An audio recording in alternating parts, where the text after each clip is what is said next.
လုပ်မှုပေါင်းလည်းငါအဲ့လိုပြည့်ချိန်မှာစိတ်ချုပ်သွားတယ်还是有。ဒီကငါပြင်ဖြစ်လာရင်ဒါနဲ့လောက်ခေါ်လာရတယ်product manager ရဲ့ project manager ရဲ့ဘာမှမသိတူတာမျိုးကြာချာနာလေးတော့ဘယ်လို follow လုပ်ပြီးအဲ့တော့အဲ့ဆိုရင်ငါ့လူစီစဉ်ရအကူမရေတော့ရှိရှိငါအဲ့တော့တမန်ထောင်သူတမန်ထောင်ရတယ်ဒါ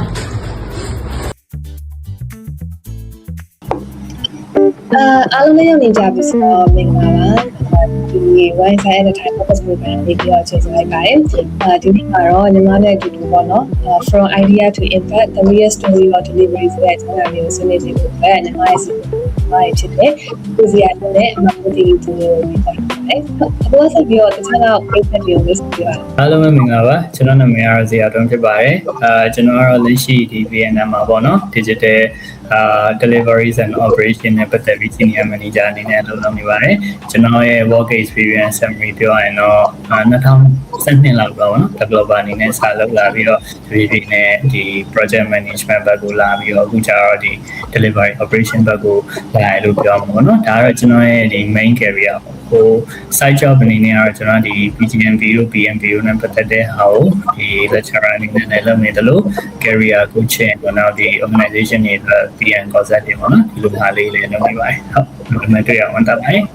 အတူတူအပန်းလည်းတစ်စက်တော့ပြဿနာမျိုးဆက်ပြပါအောင်ပါဟုတ်ကဲ့ပါအမနာမည်တော့ဖြိုးတီရီတူပါအမကခုက local fintech corporate ခုမှာပေါ့နော် business research and development manager အနေနဲ့လုပ်နေပါတယ်အမကဒီ PNP ရဲ့ကို accident daily ပေါ့နော်အဲ့လိုမျိုးရောက်လာတာတော့ဒီနှစ်ပဲကျော်3နှစ်လောက်ရှိပြီဆိုတော့ဟိုအမbackground ကပေါ့နော် career background ကတော့မ career ကိုဒီ program coordinator အနေနဲ့ပေါ့နော်ဒီ media corporate တခုမှာစခဲ့တယ်ပြီးတော့ဒီ media industry ဒီ broadcast channel ရဲ့ media industry ပေါ့နော်အဲ့မှာ3နှစ်ပဲကျော်လေးနေတော့လုပ်ခဲ့တယ်ပြီးတော့ဒီ startup တခုကနေစပြီးတော့project management နဲ့ပဲဟိုစပြီးရောက်ခဲ့ပေါ့နော်ဒီကတော့ဒီ level ထဲမှာရောက်တဲ့ media အနေနဲ့ပေါ့နော်ဘာလို့ CI ကို AI နဲ့တူတူကိုလည်းလုပ်လို့ပြထားပါတယ်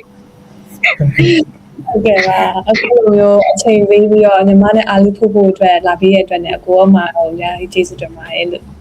အမလည်း intro လေးဝင်နေရင်းနဲ့လေးစဉ်းစားမိလို့အမဆိုလဲကွာဒီ field ကိုရောက်လာတာလုံးဝ accident ပဲလीပေါ့နော်ဘယ်လိုပြောလဲ plan ပြီးတော့ဟို project manager ဖြ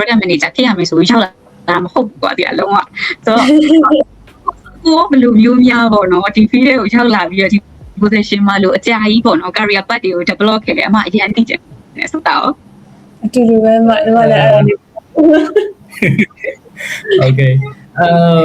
yeah အခုလည်းဟိုလိုကွာလုံးဝအရင်တော့ project management ပါညာဆိုပြီးကိုတိနေရမျိုးတော့မဟုတ်ဘူးတဲ့မှာအခု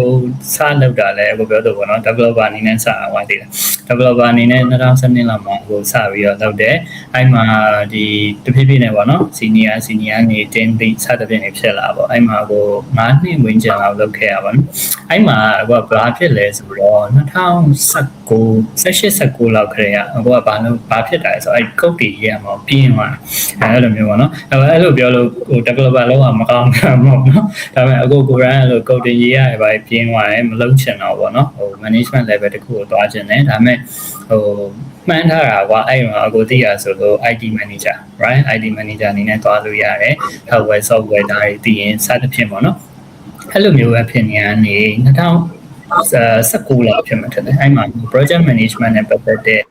ဒီ fundamental course တခုကိုသွားတက်တဲ့အချိန်မှာလို့ project management ဆိုတာဘယ်လိုကြိုက်မှမသိကြိုက်တော့ပါဒီလားလို့လုံးဝ inspire ဖြစ်ပြီးဒါကြီးက mic တယ်ပေါ့နော်ငါဒီလမ်းကြောင်းသွားခြင်းနဲ့ဆိုပြီးတော့ဖြစ်သွားရပေါ့နော်ဖြစ်သွားပြီးတော့အကိုက project manager အနေနဲ့သွားခြင်းနဲ့အဲ့လိုသွားဖို့ဆိုရင်ဟို experience အခုမှ project management experience ရှိညာမျိုးမဟုတ်အဲ့လိုမျိုးဆို okay ငါအဲ့ဆိုရင် global recognized certificate တခုရှိဖို့လိုအပ်တယ်ဆိုပြီးကိုယ်တွေးလိုက်တာပေါ့နော်တွေးလိုက်ပြီးတော့ Google ပဲခောက်ရှာရပါတော့အဲ့မှာတော့ AI မှာကျဆောင်မရှိရနော်ပြီးတော့ Google မှာခောက်ရှာတဲ့အချိန်မှာ PNP ဆိုပြီးတော့တွေ့တယ်အဲ့ PNP ဆိုတဲ့ဟာကို2020ကိုညအောင်ယူပြီးတော့ဒီ project management ကိုပြောင်းဖို့အတွက်အလုပ်ရှာတယ်ပေါ့နော်ဒါပေမဲ့ဟိုမတွေ့ပါဘူးအလုပ်ကဘာလို့ဆိုတော့2020အနေနဲ့2021လောက်ပြီးဖြစ်မယ်တစ်နှစ်လောက်အခုမှအဲ့ဒီအလုပ်တွေလိုက်ရှာပါ reject bound ဆိုတာ16000မေးရမှာလေပြောရင်ဘယ်သူမှယုံမှာမဟုတ်အဲ့လိုမျိုးတွေပါနော်ပြီးလည်းပြီးတော့2021လောက်မှာအကိုကဒီ career တချို့ကိုပဲပြောမှာပေါ့နော်အဲ့ဒီအနေနဲ့ဖြစ်သွားတယ်ဒါပေမဲ့ထူးဆန်းတာ PN နဲ့မဟုတ် product owner နဲ့ ဘာလို့ဆိုတော့ဘာကလာဖြစ်နေတော့ technical PO ဆိုပြီးတော့ဖြစ်သွားတယ်ဒါပေမဲ့အဲ့မှာဘာဖြစ်လဲဆိုတော့တကယ် product owner ဆိုပေမဲ့ project management တွေလည်းပါတယ်ဆိုတဲ့ပုံစံပေါ့နော်အဲ့လို chance ပေးတဲ့ company မျိုးလည်းတကယ်ကျေးဇူးတင်ပါတယ်အဲ့လိုမျိုးနဲ့မှအကော product owner အနေနဲ့2နှစ်လောက်လုပ်ပြီးတဲ့အချိန်ကျောင်းမှာအကောတကယ်သွားချင်တဲ့ project manager ပေါ့နော်အဲ့ဒီလိုတခြား company ကိုပြောင်းရင်းနဲ့သွားပြစ်သွားတယ်အဲ့လိုနည်းနဲ့ပဲပေါ့နော် step by step တက်လာပြောရမယ်အဲ့တော့အခုဆိုရင်အခု developer အနေနဲ့ကတော့9နှစ်လောက်လုပ်ခဲ့တယ်နော်ဒီ project manager အနေနဲ့အခု delivery manager ပါညာဆိုတော့လက်ရှိဆိုတော့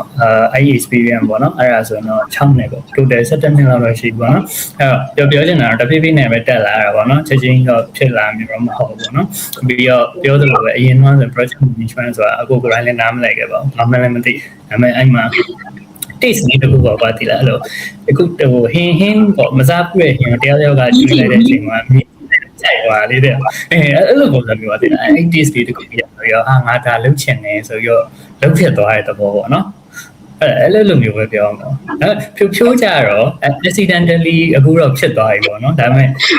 ဘယ်လိုမျိုးဒါကြီးကိုအခုဆိုရင်စိတ်ဝင်စားနေတယ်ပေါ့နော်ဘယ်လိုမျိုးဆက်သွားမယ်လို့ဖြိုးဆိုရင်တော့ခံမှန်းတာဟုတ်ပြောဆိုရခုနပြောသလိုမျိုးပြောမှဒီဟို technical ဘက်ကလာတာလည်းမဟုတ်ဘူးပြီးတော့ဒီIT ဘက်ကလာတာလည်းမဟုတ်ဘူးပေါ့နော် PM ဆိုတာကလည်းတကယ်လုံးဝပဲအတွေ့အကြုံကနေအတွေ့အကြုံတော့ဒီတင်ယူတာရောတပြိုင်နက်တည်းစာလုပ်ခဲ့ရတာမျိုးပေါ့နော်အဲ့ဒါကြောင့်ပြောဖို့လို့ accidental လို့ပြောလိုက်တာပေါ့နော်ဆိုတော့ပြောကြတော့2022ကုန်2023လောက်မှာပေါ့နော်startup တစ်ခုမှာဒီ project supervisor ပေါ့နော် project supervisor အနေနဲ့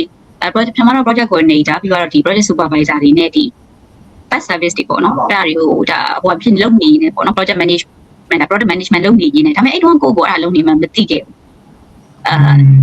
ရုပ်ပြရပေါ့နော်အဲ့မှာဆိုတော့ဆိုပြီး promotion ဖြစ်သွား product manager ဆိုတိုက်လေးယူချသွားဆိုတော့ product manager ဆိုဘာလို့ရတာလဲ project manager ဆိုဘာလို့ရတာလဲဆိုအဲ့တော့မှပြန်ပြီးတော့ like လင်းလို့ပြောလို့ရှိရင်လိုအပ်တဲ့ skill တွေကို like ဖြည့်ပြီးတော့တင်ရမယ်ပေါ့နော် self study လုပ်ရမယ် fee တွေပေါ့နော် self study လုပ်ရမယ်ဟာတွေကို like ပြီးတင်ယူပေါ့နော်အဲ့လိုမျိုးတခါတည်းအလုပ်အတွေ့အကြုံလို့ပြီးတော့ဒီဘက်ကတင်ယူရမယ့်ဟာတွေကိုတပြိုင်နက်တည်းလုပ်ခဲ့ရတဲ့ဘိုင်းမှာရှိရပေါ့နော်ဆိုတော့အဲ့လို transit ဖြစ်နေတဲ့ကာလကတော့ဖြိုးဟိုပါပေါ့တစ်နှစ်ခွဲလောက်ကြာတယ်ပေါ့အဲ့တော့ဘယ်လိုလဲဆိုတော့ okay ညီမ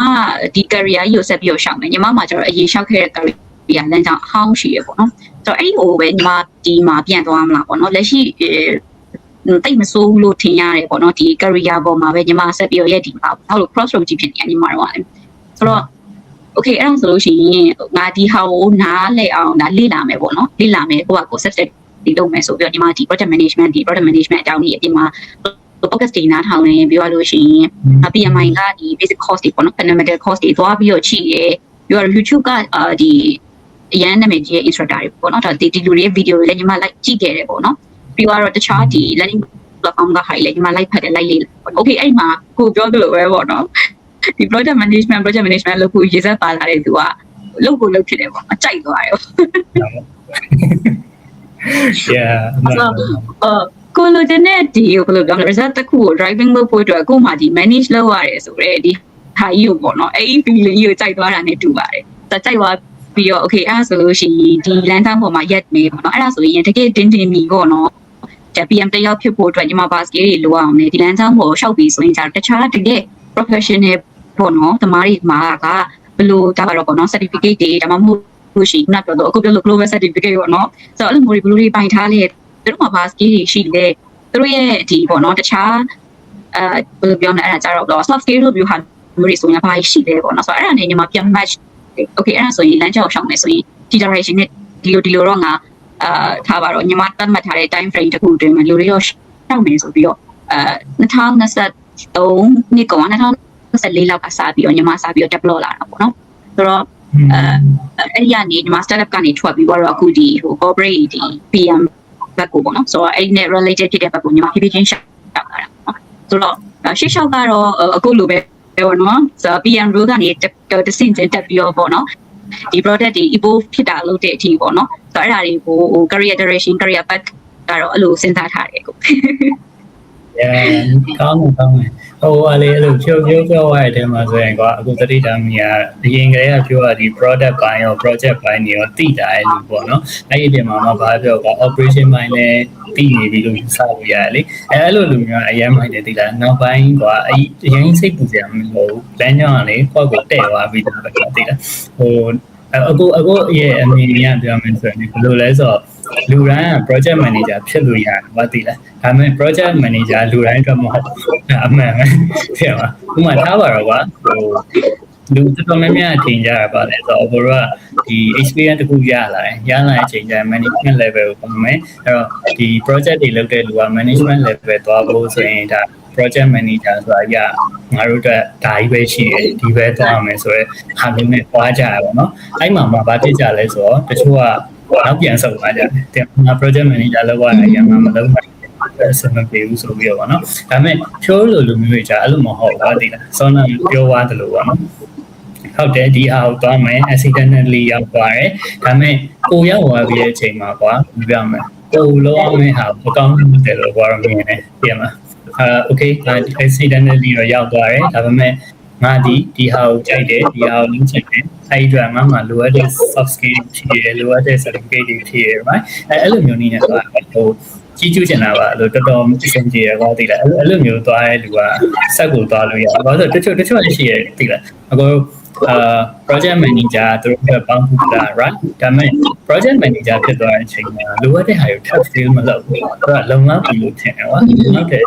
ဆက်သွားကြတယ်ဒါပေမဲ့အဲ့မှာဘာဖြစ်လဲဆိုတော့အဖြစ်ဖြစ်နဲ့ comfort တွေဖြစ်လာတယ်လိုအပ်တဲ့ skill ကဟိုပြည့်နေပြီအဲ့ဒီမှာဘာဖြစ်လဲဆိုတော့တခြားကိုပြောင်းချင်တဲ့အချိန်တွေ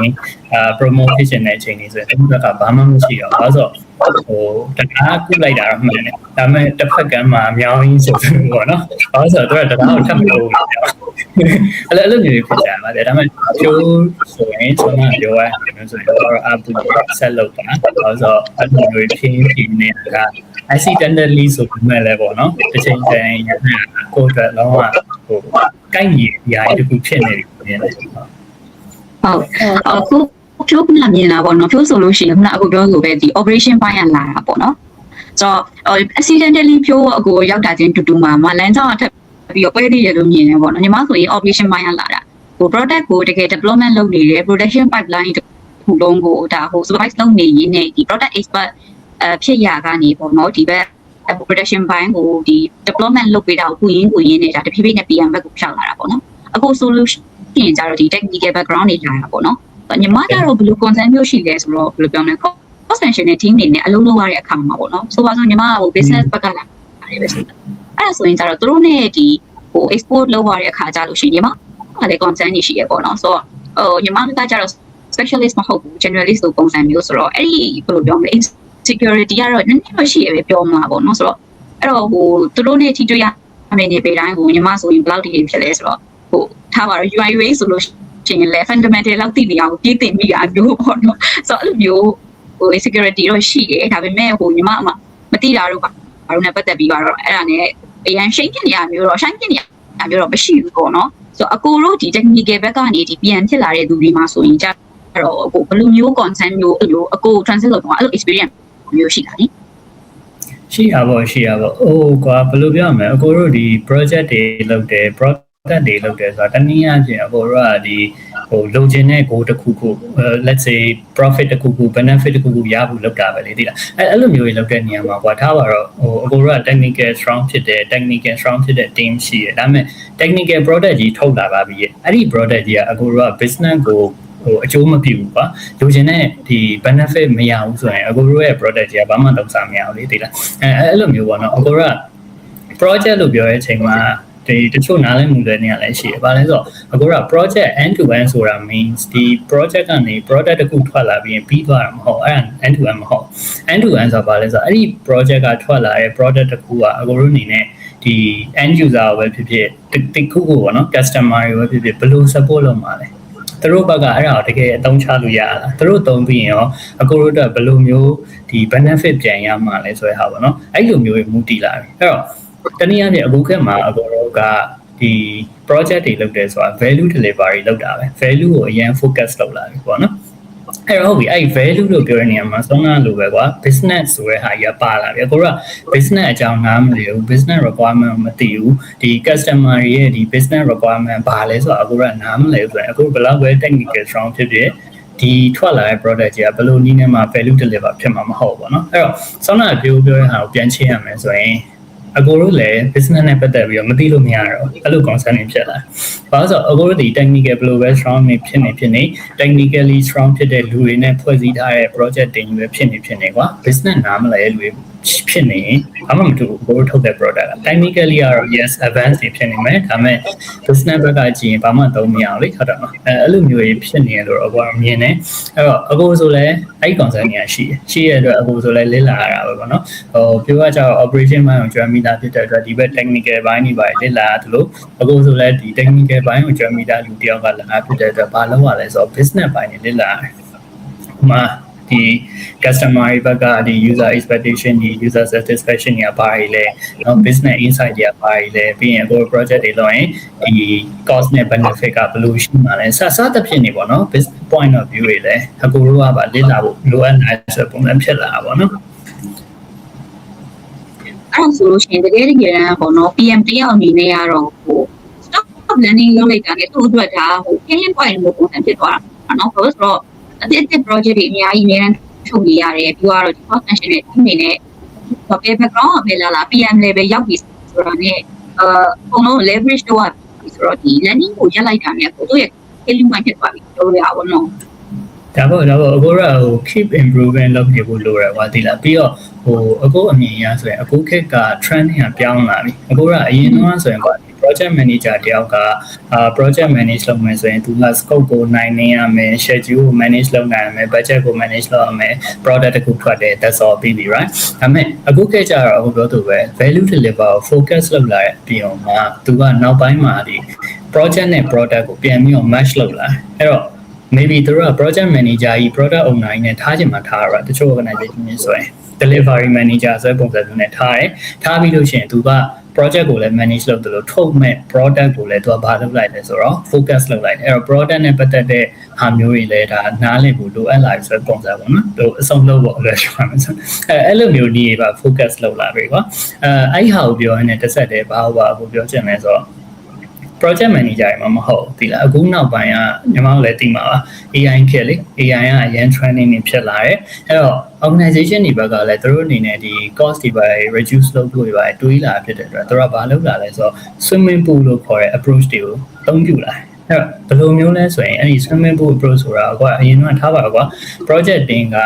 အရင်တော့ဆိုရင်12ရောက်အယောက်20ရှိမယ်right developer ပါမယ် tester ပါမယ် BA တွေ product owner project manager scrum master စသဖြင့်နေပါတယ်။ဒါပေမဲ့ဒီ swimming pool approach ကကြတော့ဘာလဲဆိုတော့ maybe ဒီ team တစ်ခု squad တစ်ခုမှာလူ6ယောက်လောက်ပဲထားလိုက်တယ်။အဲ့ဒီ6ယောက်က AI ကို leverage လုပ်ပြီးတော့အကုန်လုံးလုံးနိုင်ဆိုရင်ရှိရတယ်။အဲ့ဒါဆောင်းနာဖြိုးပြောရလေ generalist ဖြစ်တဲ့ specialist တွေကိုမမီဘူးဆိုတဲ့နေရာမှာဒီနေရာမှာလုံးဝမလိုတော့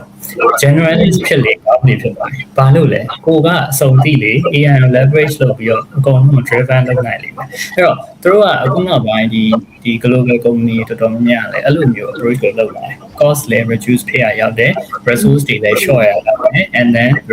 သူတို့ရဲ့ trending ဖြစ်တဲ့ AI ကိုလည်း leverage လုပ်ရရောက်တယ်။အဲ့လိုမျိုးဝေးနေသွားလာတယ်ကိုတော့မြင်တယ်။အဲ့ဒါဆို team size ကတဖြည်းဖြည်းနဲ့ very compactဖြစ်သွားပြီးတော့ခုနပြောသလိုဟိုတခုခုတော့ deep တော့တည်ရဲဒါပေမဲ့ဟို specific တော့တည်ရဲအပြီးတခုတော့ရှိမယ်ဒါပေမဲ့ generalist period ကိုလည်းသူတို့ကပို့ပြီးတော့ encourage လုပ်လာတယ်ဆိုတဲ့သဘောပေါ့နော် exactly ဘာလို့လဲဆိုတော့အခုတော့အခုနောက်ပိုင်း AI ကိုသုံးချရဲဆိုတဲ့ရည်ရွယ်ချက်ကအဓိကအခုကလူတွေမလိုတော့ဘူးလူတွေကလိုတယ်အဲ့ဟာလည်းတချို့နားလည်မှုလွယ်နေရပါတော့ဟာ AI ခေတ်ကြီးရောက်လာရင်ငါတို့ replace လုပ်အောင်မလားမဟုတ်ဆိုပြီးတော့လေဒါပေမဲ့တကယ်တမ်းကလေAI ကဒီဘယ်လိုပြောမလဲ AI မသုံးတတ်တဲ့လူတွေ replace လုပ်မှာသိလား AI ကိုသုံးတတ်တဲ့လူတွေက replace လုပ်လို့မရဘူးဘာလို့လဲဆိုတော့အခုကဒီ organization မှာပဲဖြစ်ဖြစ်အခု project တွေမှာပဲဖြစ်ဖြစ်ဒီလိုမျိုးအရာတွေ AI တို့ဘာလို့ implement လုပ်တယ်ဆိုတာမျိုးလူအားရလို့တယ်ဘယ်လိုလုပ်လဲအခုကအရင်တော့ကကြတော့ဒီ team တစ်ခုမှာဆိုရင် execution တွေများ right execute လုပ်မယ်ဒါပေမဲ့အခုကြပါလဲဆို maker check တယ် decision maker တယ် တို့ကနေပြီးဘာလို့မှဆို AI ကိုခိုင်းမယ်ဒါပေမဲ့တို့ကအပေါ်ကနေပြီးတော့ဒီ oversee လုပ်ပြီးတော့တို့ကနေပြီးတော့ design လုပ်မယ် approve လုပ်မယ်အဲ့လိုမျိုးနည်းနဲ့ approach တွေသွားတာကွာအဲ့တော့ဟိုဆောင်းနာပြောရတဲ့ဟာလေးကိုပြန်ကောက်အောင်မယ်ဆိုတော့ yes အခုက course scale တခုတော့ရှိရတယ်ဟုတ်လားပေါ့နော်ဒါပေမဲ့ကိုပြန်မှာ course scale တခုပဲအခုက focus လုပ်နေလို့မရပါဘူးပြန်တဲ့ additional skill တွေပါအခုက landing လုပ်ဖို့လိုအပ်လာဥပမာ PM ဘက်ကိုပြန်သွားမယ်ဆိုတော့ PM တယောက်ကဟုတ်ပြီငါ project management ကိုကြားတယ်ဥပမာ business ဘက်ကလာရဲဆိုတော့ business ဘက်ကသူ့ရဲ့ business နဲ့ပတ်သက်တဲ့ဟာဒါပေမဲ့သူဒီ technical skill ဖြစ်တဲ့နေရာတွေကိုသူကဒီ site skill တွေနဲ့ပြီးလို့ရှိရင် soft skill ဘာလို့ site skill တွေနဲ့သူကလက်လာဖို့လိုအပ်လာတယ်မဟုတ်လို့ရှိရင်ကြံခဲ့တော့ဟိုကဒီ course skill တခုပဲ driven လုပ်နေလို့မရတော့ကွာဒါဟို AI ခေတ်မှာမဟုတ်ပါဘူးအလုပ်အကင်ရှာရင်လည်းအဲ့လိုပဲလေဟုတ်တယ်မလားဒါ organization တွေဘက်ကလည်းကြည့်တာဟို business join နဲ့ PM ဒါပေမဲ့ technical မရဘူး technical join နဲ့ PM ဒါပေမဲ့ business မရဘူးအဲ့နှစ်ယောက်ကိုခေါ်မဲ့အစားကွာ technical business ကိုရရ PM ခေါ်ရမှာပေါ့နော်အဲ့လိုမျိုးပဲပေါ့နော်အခုက market ကကျယ်ပြန့်လာတယ်ပြီးတော့ organization တော်တော်များများအခုဆိုရင်ညီမတို့လည်းသိမှာပါ international မှာ layout တွေရမ်းလောက်လာတယ်ဟုတ်တယ်အဲ့လိုမျိုး resource ကမလုံလောက်တော့ဘူးဒီအလုပ်တွေနဲ့ resource အလုပ်ရှာတဲ့ resource ကမလုံလောက်တော့အဲ့တော့သူကစိုက်တဲ့လူကိုခေါင်းခောက်ရွေးလို့ရတယ်အဲ့တော့သူကအဲ့လိုမျိုးဆောနာလို skill ပြည့်စုံတဲ့လူတွေပဲသူကရွေးခေါ်ရမှာပေါ့နော်အဲ့လိုဖြစ်လာတဲ့ပေါ့ USM ရဲ့ podcast တွေကို Apple Podcast, YouTube, Spotify စတဲ့ platform တွေမှာစောင့်နားဆင်ကြပါရနော်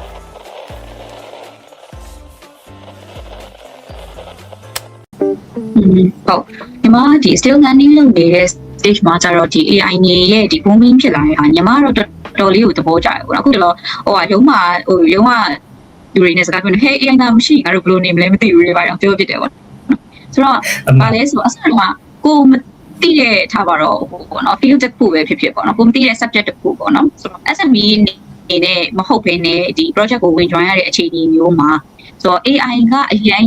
ဒီဟိုအထောက်အကူပြုတယ်ပေါ့နော်။မသိတဲ့အလုပ်တစ်ခုလည်း okay အဲ့ဆိုရင် research ကောင်းကောင်းလုပ်ကြည့်မယ်။ idea တွေရှိတယ်။ဒါကိုဒီဟာကို operate ဘယ်လိုလုပ်ရမလဲဆိုတာကိုသိရပေါ့နော်။ဆိုတော့အဲ့ဒါကို AI နဲ့ကဒီ ideas construct လုပ်ကြည့်မယ်ဆိုတော့ structure လုပ်ကြည့်မယ်ပေါ့နော်။ဆိုတော့ framework တည်ရွေးknowledge ရှာပြီးတော့အဲ့ဒါကိုဒီ construct လုပ်ဆိုတဲ့ process ကြီးကအရင်ညံသွားရလို့ထင်တယ်ပေါ့နော်။ဆိုတော့ညီမဆိုရင်ခုနကပြောလို့မျိုးထားပါတော့ညီမ research တစ်ခုကရတယ်ညီမ research background ကလာတာမဟုတ်ဘူးဒါပေမဲ့okay ဘာထုတ်ချင်နေဆိုတော့ဒီဟိုရွေးချက်တည်တယ်အဲ့ရနေဘာထုတ်ချင်နေဆိုတော့ဒီ impact ဘာ solution ထုတ်ချင်နေဆိုတော့ညီမတည်ရပေါ့နော်ဆိုတော့အဲ့ဒီဟာတွေကိုဘယ်လိုအစဆုံး construct လုပ်သွားမလဲဆိုတော့ဟာမှာတဖြည်းဖြည်းချင်းပေါ့နော်ဒီ AI နဲ့ develop လုပ်သွားတဲ့ဟာမျိုးနော်ဆိုတော့ညီမတို့ကတော့ AI ပေါ်လာတာတော့အကြိုက်ပဲဟို landing stage တွေလည်းအရင်ညံသွားတယ်လို့ထင်နေပေါ့နော်ပြောမယ်ဆိုရင်ကိုယ်ဟို overly express လုပ်တယ်လို့ပဲပြောညီမရဲ့ PM career က AI နာကြားထဲမှာပေါ်မလာဘူးဆိုရင်တော့ဒီချက်ဖြစ်တော့ဖြစ်မယ်ပေါ့နော်ဆိုတော့ဒီ career ကြီးကဘယ်လိုပြောမလဲနည်းနည်းတော့ပို့ပြီးတော့ရှည်သွားနိုင်တယ်ပေါ့နော်ညီမလိုချင်တဲ့ကိုတစ်ခုကိုသွားတဲ့နေရာမှာAI ပေါ်လာတဲ့တက်ကြောင့်မို့အဲ့ဒီ career path developer ပဲဖြစ်ဖြစ်ဟိုအကုန်လုံးကဟိုမြန်ပြီးတော့မြန်ဆန်သွားစီရလို့တော့ညီမတော့ချင်နေတာညီမရဲ့ဟိုပါပေါ့နော်ဒါ personal ရဲ့ opinion မှာဒါတော့ဟုတ်အမှန်ညီမပြောအမှန်ဘာလို့ဆိုအခုတော့ကွာဒီထားပါတော့ဒီနောက်ဆုံး meeting arrange လုပ်ပြီးတော့ meeting minute လောက်တာဆိုအခုဆိုရင် AI နဲ့လုပ်လိုက်လွယ်လေးပဲကွာသိလားဟိုအခု live ပြီးတော့ကွာသိလားဟိုညီမလည်းကြားဘူးမှာပါတချို့ organization တွေမှာဆိုရင်သူက PM လို့သာခေါ်နေရကွာတကယ်တမ်းဘာပဲလဲဆို meeting လုပ်လိုက်ရဲလူတွေလေအဲ့လိုမျိုးပုံစံဖြစ်နေတာကွာသိလား so အဲ့လိုဟာရောကိုက like ပြောင်းလဲပလိုက်လို့ရတယ်ပါသိလားသူတို့ရဲ့ mindset တွေကအစားပေါ့နော်ဒါလည်းဆိုတော့ PM ဒီ meeting minute ရေးရတယ် PM မဟုတ်ဘူးပေါ့နော် PM meeting minute ရေးရမယ်ဆိုတာလည်းဒါအမှားတကယ်တော့ဒီလိုအပ်တဲ့ highlights တွေကိုကိုကဒီ notes ထုတ်တဲ့သဘောပဲအကုန်လုံးလိုက်ပြီးတော့သိအောင် awareness ဖြစ်အောင် action item တွေလိုက်ယူလို့ရအောင်ပေါ့နော်ဒါထားပါတော့အဲ့တော့အဲ့လိုအရာတွေဆိုရင်တော့မှအခုကအရင်ကဆိုရင်အဲ့တော့အခုကမလိုအပ်ပဲ waste of time ဖြစ်တယ်ကွာအချိန်ကြီးကုန်တယ်ဒါဒီ minute မှာaction item တွေကိုထော်မေးပို့အောင်စသဖြင့်နေလုပ်နေရတယ် right PM မှာဒါကအခုက west minor case တွေကွာကျန်တဲ့ဟာတွေအခုမှလုံးဆရာရှိသေးတယ်အဲ့တော့အခုကျ AI ရှိလာတဲ့အတွက်အခုကဘာဖြစ်လဲဆိုတော့အဲ့ဒါလုံးမကြံဘူးတော့ right meeting တစ်ခုပြီးသွားပြီဆိုတော့ AI က auto summarize လုပ်တယ် action item လုပ်တယ် အဲ့ဒီ copy 2ပို့ပြီးတော့တက်ဆိုင်ရာ audience တွေပို့လိုက်တယ်ပြီးရင်နောက်ဆုံးအခုဘာလုပ်လို့ရသေးလဲ AI နဲ့ automation တွေတုံးပြီးတော့ auto track လိုက်ခိုင်းပါသိလားအဲ့ကြရင်လည်းဆွမ်းနာပြောတယ်ဟို PM က meeting minute ထုတ် follow လိုက်တာ PM အလုပ်ပဲဆိုရင် mindset တွေလည်းကိုရိုက်ချိုးလို့ရတယ် ရောက်သွားတယ်ဟုတ်တယ် right PND အဲ့ဒါပဲလောက်ရမှာမဟုတ်ဘူး PND ပါလဲ project တစ်ခုလုံး feature ကြီး control လုပ် manage လုပ်ပြီးလို့ရှိရင် လိုချင်တဲ့ goal strategy goal တွေပါတွေ benefit တွေ value delivery ရအောင်လုပ်ရမှာတကယ် PM ဆိုတဲ့လို့เนาะအဲ့လိုမျိုးအခုပြနိုင်လာလို့မြင်တယ်ဘာလို့ဆိုတော့အခုကိုရန်ဟိုစာတင်နေလူတွေဖြစ်တယ်ကွာပြီးတော့တဖြည်းဖြည်းနဲ့တက်လာတဲ့လူတွေဖြစ်တဲ့အတွက်တခြားလူတွေအမြင်လည်းဘောသိရပါတော့เนาะကိုရန်လည်း developer ပါညာလာဆိုတော့ဘာလို့တချို့ရဲ့အမြင်မှာအခုတော့ PM လို့ပြောလိုက်အဲ့လိုပဲမြင်ကြ PM ဆိုတာဘာလဲ meeting လုပ်မယ် meeting range လုပ်မယ် meeting minute ထုတ်မယ် right meeting follow လိုက်မယ်ဒါ PM အလုပ် PM လုံးကလွယ်ပါတယ်ဆိုတဲ့အမြင်တွေပေါ့နော်အဲ့တော့အဲ့ဟာတွေကိုအခုက AI နဲ့ပုံပြီးတော့ no ဒီလိုမျိုးကိစ္စတွေက AI နဲ့လုပ်လိုက်မယ်ငါကဒီထက်ပိုအရေးပါတဲ့အရာတွေလုပ်တာငါတို့ကဒါမှ PM ဆွဲဟာတွေပြနိုင်ဖို့လူတိုင်းလို့တော့ကိုကတော့မြင်မိရတော့နော်ဟုတ်အဲ့ဒါဆိုလို့ရှိရင်အခုတင်ပေါ်တော့ဒါညီမတော့နောက်ပိုင်းကျလို့ရှိရင်ဒီ topic နဲ့ပတ်သက်ပြီးအကြီးအများကြီးတော့တက်ပြီးတော့ဆွေးနွေးနေတယ်ပေါ့ဒါပေမဲ့လောလောဆယ်ခေါင်းထဲမှာအခုနဲ့ discuss လုပ်ချင်တာလေးပေါ့လာလို့ဟိုအဲ့ဒါဆိုလို့ရှိရင်ပေါ့နော်အခု level of experience မှာပေါ့နော်ဒီ AI တွေပေါ်လာတာကဒီ PM ခါထားကိုလေဘယ်လောက်ထိ revolution ဖြစ်စီလဲပေါ့နော်အခု PMI တို့ဘာလို့ဆိုလဲဒါတိတိကျကျလေးကိုရတို့သင်ယူတွေ change တဲ့ question format တွေမှာ change ဖြစ်လာပေါ့နော်ဆိုတော့အဲ့ဒီ revolution ကလောလောဆယ်ဘယ်လောက်ထိဖြစ်နေလဲဘယ်လောက်ထိဖြစ်နေလဲကိုအများကြီးပေါ့အဲ့လိုပဲပြောအောင်နော်ဘာလို့ဆိုဟိုအကိုရဲ့ experience ကဘာပြန်ပြီးကောက်မယ်ဆိုရင်အကိုအရင်တော့ဆိုရင် AI ဆိုတာမရှိဘူး right မရှိဘူးဆိုရင်အကိုကတခုဆိုရင် Google မှာရိုက်ရှာပြီဒီမှာဥမာ project တခုတော့အကိုကဟို project plan လေးတခုလုပ်ချင်တော့ Google မှာ project plan template တွေကောက်ရှာပြီကွာဒီလိုမျိုးတွေဖြစ်တယ်နော်ဒါပေမဲ့အခုနောက်ပိုင်းကျအကိုက AI ကြီးရှိလာတဲ့ automation တွေလုပ်နိုင်လာဖြစ်တဲ့အတွက်အကိုက project တခုလုပ်မယ်ဆိုရင်အကိုတို့ရဲ့ဒီ skill ပေါ့နော်အကိုရဲ့ experience ပေါ်မူတည်ရဲ့အကိုရဲ့ knowledge တွေကိုသူ့ကို data feeding လုပ်ပေးလိုက်ရုံပဲကျန်တာက AI ကသူကအကိုတို့လုပ်ပေးလို့ရတယ် maybe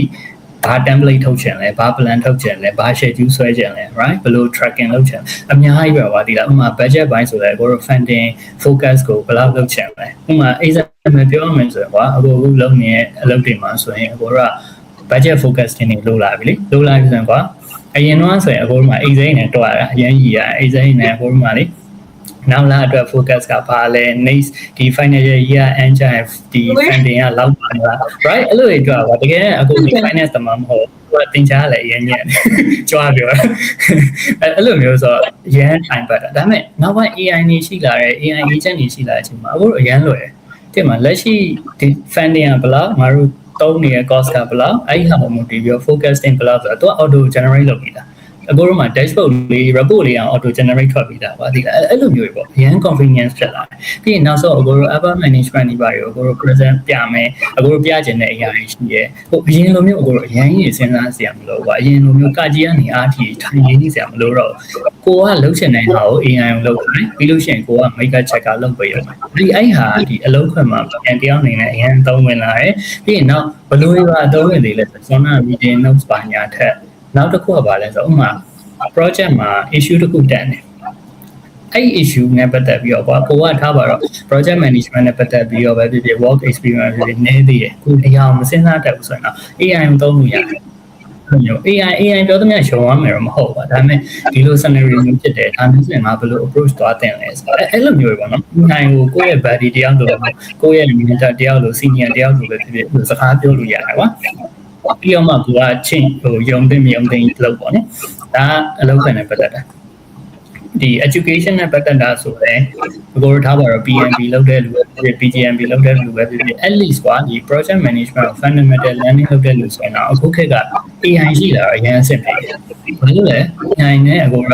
ဘာလုပ်လို့ရလဲ simulation တွေ create လုပ်ပြီးတော့ exam quiz တွေဖြစ်လာတယ်ပြီးရင်အကိုတို့ one လောက်ချင်တယ်ဥမာအကိုဆိုင်စာဖတ်တာပြင်းတယ်အမှန်တိုင်းပြောတယ်အကိုများလာစာပြင်းတယ်ကိုရန်စာဖတ်တာပြင်းတယ်အဲ့တော့စာဖတ်တာပြင်းတဲ့အတွက်အကိုဆိုင်ဘာလုပ်လဲဆိုတော့အဲ့စာအုပ်တော့ကို AI ကိုထည့်ပြီးလိုက် attach လုပ်ပြီးလိုက်လုပ်ပြီးလို့ရှိရင်AI ကိုဘာလုပ်ခိုင်းလဲငါ့ study buddy နေနဲ့လုပ်ပြီးလို့ရှိရင်ငါဒီဟာနဲ့ပတ်သက်ပြီးငါသိချင်တဲ့ points တွေဒါတွေပဲငါ့ကိုထုတ်ကျန်နိုင်ပြီပေါ့အဲ့လိုမျိုးနေအကိုဆိုင် learning လုပ်ပြီးနော်ဟို အခု PNP တော့မှာပဲအဲ့လိုတင်နန်းတက်ခုရပါတော့ဒါမှလည်းတက်ပြီးတော့ self study ပဲပြန်လုပ်ပြီးဖြည့်ဖြစ်တာပါနော်ဒီနောက်ပိုင်းအခုဖြည့် PGM ကိုပါဆိုရင်အခုတကယ်ပြောတာဘာမှဘာတင်နန်းမှမတက်ဘူးအခုလောက်တာဆိုလို့ AI အောင်သုံးတယ် planning လုပ်တယ်ဖြည့်ရ that's all ပဲကွာအဲ့လိုမျိုးပြောချင်တာပေါ့နော်ဒီ AI ကအလုပ်ပြန်မှာမဟုတ်ဘူးကိုယ့်ရဲ့ education နဲ့ဘိုင်းနေနောက်ပြီး personal ဘိုင်းနေမှာလည်းအရင်သုံးဝင်တယ် personal growth ပေါ့နော်တချို့ question တွေဆိုရင်ကိုကရှင်းရှင်းပြောရင်တခြားလူတော်မေးနေကြမလို့ပါဒီ AI ခောက်ကြည့်လိုက်တာနဲ့ပတ်လာနိုင်တဲ့အရာမျိုးရှိတယ်တဲ့မှာဥပမာကိုကဘယ်လိုသွားချင်တယ်ဘာလုပ်ချင်တယ်ဘာလုပ်လို့ရလဲဆိုမျိုးပေါ့နော်အဲ့ဒီပုံမျိုးဒီအကိုကကိုရဲ့ career path တွေကိုစဉ်းစားလို့ရလာတယ်တွေးခေါ်လို့ရလာအဲ့တော့အခုမြင်တော့ AI ကဖက်သုံးဝင်နေဒါပေမဲ့အခုထပ်ပြောဖက်ဆောင်ပြောရမှာတော့ AI သုံးတဲ့အချိန်မှာကိုက bias တွေတော့တတိထားပါတော့ဆိုတော့ကိုက data feeding လောက်တာပဲကို bias ကပါမှာပဲလေဥပမာထားပါတော့ကိုကအထက်လူကြီးတယောက်ကိုမုန်းနေပေါ့အဲ့မုန်းနေတဲ့ဟာကို AI ကိုပြောပြီးတော့မှဒီအထက်လူကြီးကိုပြောရမယ့်စာသားရေးခိုင်းတော့ကိုကမကောင်းတဲ့ချက်တွေပဲလာမှာပဲလေဒါကို depends on person ပေါ့နော်ကိုယ့်ရဲ့ personality ပေါ်ပါညာမူတည်သေးတယ်နောက်ပြီးရင် data privacy ပေါ့ဒီအကိုက AI ရောသုံးလို့ရပါတယ်ဒါပေမဲ့အကိုကသတိထားဖို့လိုတာက data privacy ဘာတွေမျိုးprevent လုပ်မလဲဘာလို့ဆိုတော့တချို့ data တွေအကိုကပုံကြားလို့မရရင် confidential data တွေရှိတယ်အဲ့လိုမျိုးဟာတွေအကိုကတင်မှာAI မှာ AI ကို data feed လုပ်လိုက်ပြီးတော့လောက်ထုတ်ခိုင်းတာအဲ့လိုရောရှာပေါ့နော်သုံးတိုင်တော့ save ပေါ့သုံးတိုင်တော့ပေးပေါ့နော်ဒါကတော့အကုန်မြင်တယ်လောက်ပါဟုတ်အခုပြောမှာပဲဒီ AI lifestyle ကို change နေတာဟိုညီမလည်းအဲ့လိုမျိုးပဲပေါ့နော်very generic တော့ဖြစ်ပေမဲ့အိမ်မှာဆိုအရင်တော့သိရမှာအလွယ်တကူ save ဆိုလို့ရှိရင်လေ family ပေါ့နော်တိုင်းရိုးဖြားနိုင်ကြတဲ့လောက်ကအဆင်ပြေတာတော့လိုက်တာပဲသိရအဲ့လိုမဟုတ်တော့ save ကအရင်ဖက်ကြည့်ရနောက် iteration မှာငါဒီ save ကိုတိုက်သိရလားအဲ့လိုမျိုးပေါ့နော်ဒါတိဖို့ပေါ့နော်ဆိုတော့ဟိုအဖက်ပေါ့နော်ဒါကောင်းဆောင်ကတော့ AI က lifestyle မျိုးတော့ change နေပေါ့နော်ဆိုတော့အခုကပြောသလို AI နဲ့ဒီဟိုပေါ့ concern တွေနဲ့ပတ်သက်ပြီးညီမနောက်ထပ်ခေါင်းထဲမှာပေါ့နော်ဒါအခုနဲ့ discuss ရှင်းတာလေးတခုပေါ့နော်ဆိုတော့အရင် topic ကတော့နည်းနည်း AI ဘက်တော့ညီမတို့ပြောနေတော့ရောက်လာပြီပေါ့နော်ဒီကိုရဲ့ညီမတို့စီမှာလည်းဒီ level experience အရာပေါ့နော်မှထားပါတော့ newbie ရှိမယ်ဒါထားပါတော့အခုမှစ learning လုပ်တဲ့ပေါ့နော်ဒီမှာ fresh ဒီ learner တွေရှိမယ်ပေါ့နော်လုပ်ငန်းခွင်တွေကိုရောက်လာတဲ့အခါမှာပေါ့နော် fresh တွေရှိမယ်ပြောလို့ရှိရင်ဆိုတော့ experience supervisor level ရှိမယ် manager level ရှိမယ် assistant level ရှိမယ်ပေါ့ဆိုတော့အဲ့ဒီတယောက်ချင်းစီရပေါ့နော် AI နဲ့တို့ထိတွေ့တဲ့အခါမှာထားပါတော့ simple question လေးတခုပဲဒါမှမဟုတ် simple text လေးတခုပဲပေါ့နော်တို့ level နဲ့ alike ပေါ်မူဒီ viewer တော့ပေါ့နော်အဲ့ဒီအရာတွေကဘယ်လိုပြောလဲ response ကပေါ့နော် data feeding လုပ်တဲ့ပုံမှာမူဒီပြီးတော့အဲ့ဒါဆိုရင်ဒါပြောင်းလဲသွားတယ်လို့ပြောလို့ရတာပေါ့နော်ဆိုတော့ဒါပေမဲ့တခုရှိတာကတချို့ဟိုအဖြေထုတ်ရမယ်တဲ့နာမျိုး discuss လုပ်ရမယ် issue မျိုးဆိုလို့ရှိရင်ကိုကပြောချင်တာ issue ကကျတော့သူ့ level မှာဟုတ်နေမဟုတ်နေပဲနဲ့ဒီ AI user ကဒီပြဿနာကိုအဖြေရှာဖို့လုပ်တဲ့အခါမှာပေါ့နော်ဒါဟိုနာပြောလို့ data integrity ဘိုင်းပေါ့နော်ပြန်ပြီးတော့ reflect လုပ်ရတဲ့အခါပိုင်း decision making လုပ်ရတဲ့အပိုင်းမှာကြတော့ကိုဘယ်လိုမျိုး leverage လုပ်တင်လဲအကိုရောဘယ်လိုထင်လဲ good question ပါနော်အဲ့လိုဟာမျိုးကြတော့အခုအမြင်ပြောရရင်သူလုံနေတဲ့အလုပ်တာဝန်ပေါ်တော့မူတည်ရပါသေးလားဟိုအခုက yes အခုသိချင်တဲ့အရာမှန်သမျှ AI ကိုသုံးရတယ်ဆိုပေမဲ့အခုပြောသူပဲ AI ကအမြင်ကို decision making လုပ်ပြီး decision ချပေးမယ်လို့မဟုတ်ဘူးကွာသိလားကိုက AI ကို just suggestion တောင်းတဲ့သဘောပဲဒါဖြစ်တယ်ငါဘာလုပ်ရမလဲဒါပေမဲ့စောနာပြောသူပေါ့ maybe let's say junior level ကွာ junior level တယောက်ကသူproblem တခုဖြစ်တယ်အဲ့ဒီ problem က AI ကိုမေးကြည့်တယ် AI ကပြန်ပြောတယ်ဒါပေမဲ့ပြန်ပြောတဲ့ဟာကိုသူ့အနေနဲ့နားလည်လားသူ့အနေနဲ့ absorb လုပ်နိုင်လားသူ့အတွက်ဒါကြီးက advance ဖြစ်နေလားဆိုတာမူတည်ရကွာအကယ် advance ဖြစ်နေဆိုရင်တော့အကိုအကြံပေးချင်တာဒီ senior တွေကိုမေးပါအဲ့ဒါမှလုံးဝဒါကိုယ့်ရဲ့ out of the hand ဖြစ်သွားပြီကွာကိုနားမလဲဆိုရင်နားမလဲဘူးဆိုရင်ဟာကိုပြောရဲဖို့လိုတယ်အဲ့လိုမျိုးပေါ့နော်ဒါကိုမသိတော့ဘူးအဲ့တော့အဲ့ဟာကိုပြောပြပေးပါရှင်းပြပေးပါကူညီပေးပါပေါ့နော်အဲ့လိုမျိုးဖြစ်ဖို့လိုအပ်လာလို့အကိုမြင်တယ်ဘာလို့ဆိုအဲ့မှာကိုကလူနှမျိုးကွဲသွားတယ်ဘာလဲဆိုတော့အကိုလည်းစာသင်တဲ့လူပဲဆိုတော့ဒါ theoretically ဘိုင်းနဲ့လာတာပဲ practically ဘိုင်းနဲ့လိုတာပဲပေါ့နော်အကိုကနှစ်ဖက်လုံး balance ဖြစ်ဖို့လိုလို့မြင်တဲ့လူကွာအဲ့မှာဘာဖြစ်လာလဲဆိုတော့တချို့ကကြတော့ AI ကိုအရင် depends လုပ်တဲ့အပြင်မှာသူတို့ကဘာဖြစ်လဲဆိုတော့ theoretically ကိုပဲအရင်လိုက်တယ်။ဘာလို့ဆိုတော့ငါ theory ကျွမ်းတယ်ငါဒီဟာနဲ့ခြေချရင်အဆင်ပြေရဆိုတော့အဲ့လိုမျိုးပေါ့နော်။အဲ့လိုလူမျိုးကဆောင်းနာလို scenario မျိုးတော့တွေ့ရတဲ့အချိန်ကျဘာဖြစ်လဲဆိုတော့ AI ပြောတဲ့မျိုးကသူကစာအုပ်ကြီးအတိုင်းပါဒီလား။ဒီမှာဒီလိုလောက်ကြမယ်ဆိုတော့ကျန်တဲ့လူတွေကဘာကြီးမှမသိတော့တင်မလားဟိုအစင်မပြေရဖြစ်ကုန်ဖေးတွေဖြစ်ကုန်ပေါ့နော်အဲ့လိုမျိုးပေါ့နော်အဲ့မှာနောက်တစ်ဖက်ကြတော့လေ practical ကိုအရင်ဦးစားပေးတယ်အဲ့မျိုးကြတော့လေဟို AI ရပေးတဲ့ဟာကိုသူ့အနေနဲ့ light လုပ်တယ်ဆိုပေမဲ့တလို့ရဖြစ်ကုန်တာမျိုးပေါ့နော်အဲ့တော့ဟိုအခုပြောချင်တဲ့အဓိကအဓိပ္ပာယ်ကတော့ဟိုလူတိုင်းကကိုယ့်ရဲ့ဒီဘယ်လိုပြောမလဲအတိုင်းတာ limit တစ်ခုရှိတယ်အဲ့ limit အတွင်းမှာပဲကိုဖြည့်ရှင်းနိုင်လားကိုသိပြီးသား knowledge လားအဲ့ဒီသိပြီးသား knowledge ဆိုရင် yes AI suggest လို့ AI suggest လုပ်ခိုင်းပြီးရင်ကိုကအဲ့ပေါ်မူတည်ပြီးတော့ဆုံးဖြတ်ပေါ့နော် decision making လုပ်ပေါ့ဒါပေမဲ့တချို့အရာတွေကိုယ့်ရဲ့ out of the hand ဖြစ်သွားရင်ကျတော့အခုကတော့အမြင်များလူမြင်နေအဲ့ဒီအတွက်အဲ့ဒါကြီးကို test ချကြီးလိုက်လုပ်တာမျိုးဟိုတတ်မှတ်လိုက်တာမျိုးမလုပ်ဘဲနဲ့ကိုယ့်ထက်ပိုတက်တဲ့လူတွေမေးပေါ့နော်မေးပြီးတော့အကူအညီယူပေါ့နော်ဒါဟိုအဲ့ဟာနဲ့ပတ်သက်ပြီးပြောမှဆိုအခုရဲ့ဒီ experience ရောက်မှာအခုသင်ရဲ့အရာတစ်ခုပေါ့နော်။ဘာလဲဆိုတော့အခုတချို့လူငယ်ရာဘာဖြစ်လေးရှိလဲဆိုတော့အခုဟိုတချို့မြန်မာလူငယ်ပေါ့နော်။ဘာလဲဆိုတော့ဟိုမရှိတဲ့မာနတစ်ခုရှိတယ်။အဲ့ဒါဘာလဲဆိုတော့တကူဆိုရင်ဘယ်သူမှမမေးတာမျိုး။တကူဆိုရင်ကိုမသိရင်မသိဘူးမပြော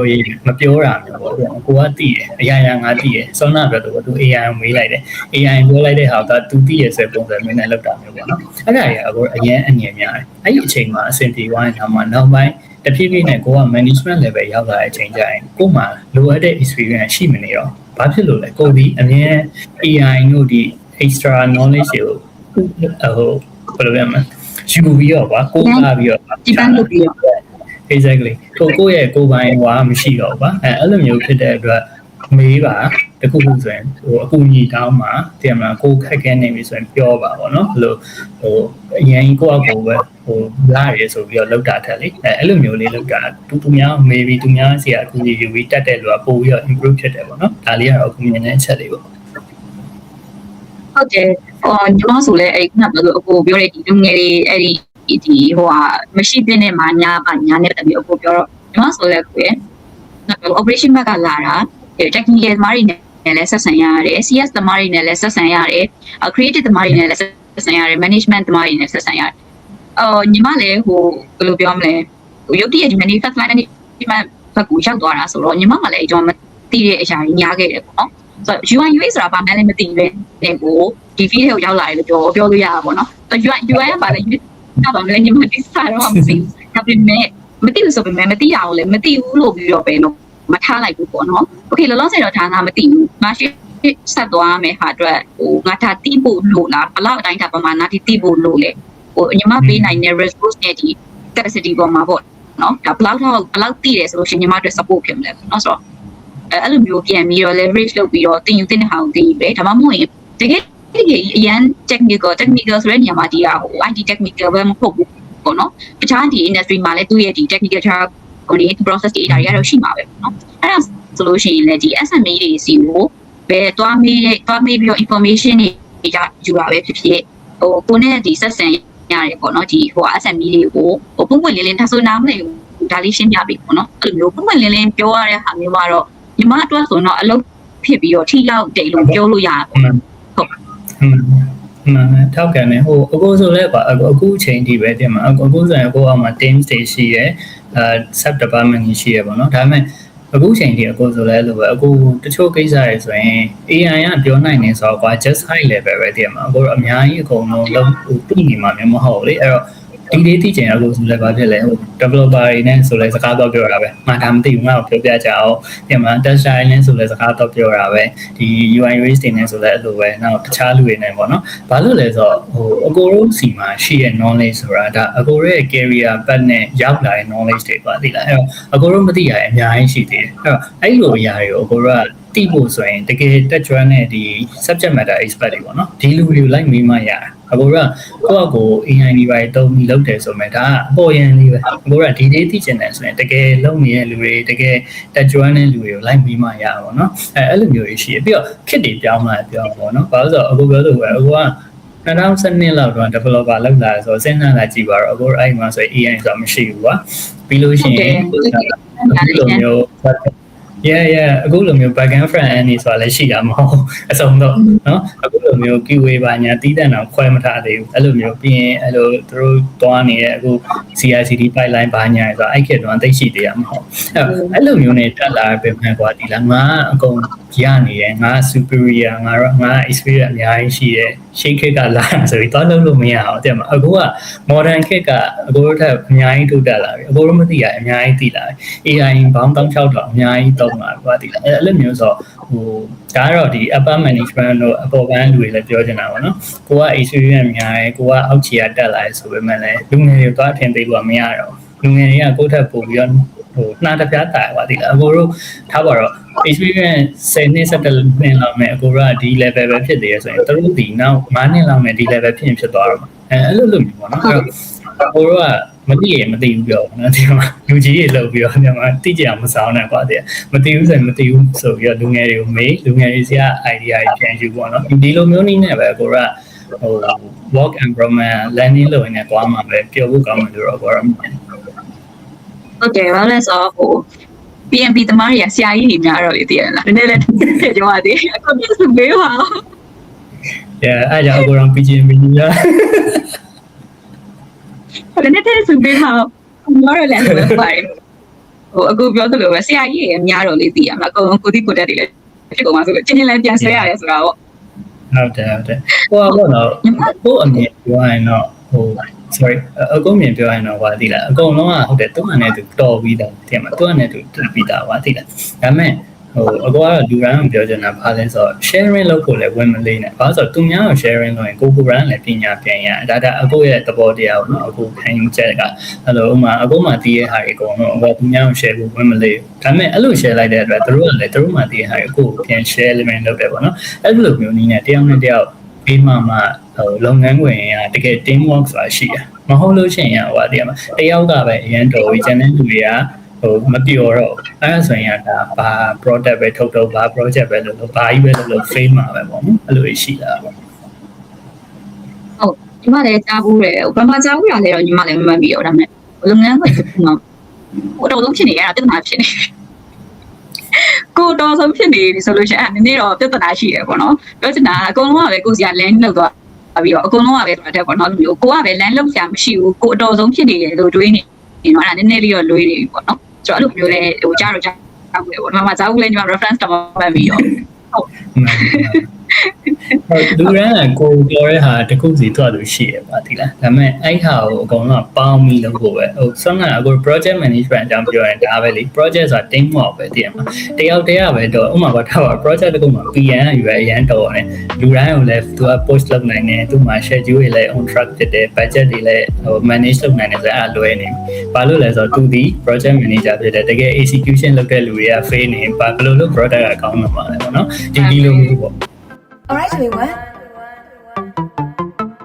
ကဲခုဆိုရင်တော့ One Insight at a Time Focus Program လေးကနေနောက်ဆက်လုပ်မယ့်ချိန်ကိုရောက်လာပြီပဲဖြစ်ပါတယ်။ဒီကနေ့တက်ဆက်ပေးသွားတဲ့ episode လေးကိုတော့အားလုံးပဲသဘောကျနှစ်သက်နိုင်မယ်လို့ညွှန်နေပါတယ်နော်။ဒီ program လေးကိုဖြစ်မြောက်အောင်အဖက်ဖက်ကနေကူညီပေးခဲ့ကြတဲ့ USM ရဲ့ Production and Focus Team Member တွေကိုလည်းကျေးဇူးထူးတဲ့တင်ရှိပါတယ်။ USM ရဲ့ podcast တွေကို Apple Podcast, YouTube, Spotify စတဲ့ platform တွေမှာတွားရောက်နားဆင်လို့ရပါတယ်နော်။နောက်နောက်မယ့် episode တွေမှာလည်းဘယ်လိုစိတ်ဝင်စားဖို့ကောင်းပြီးတော့ဘူးတူတိုက်ရစီမဲ့အကြောင်းအရာလေးတွေကိုဝင်ပြသွားအောင်လဲဆိုတာအားလုံးပဲ stay tuned ပါ Bye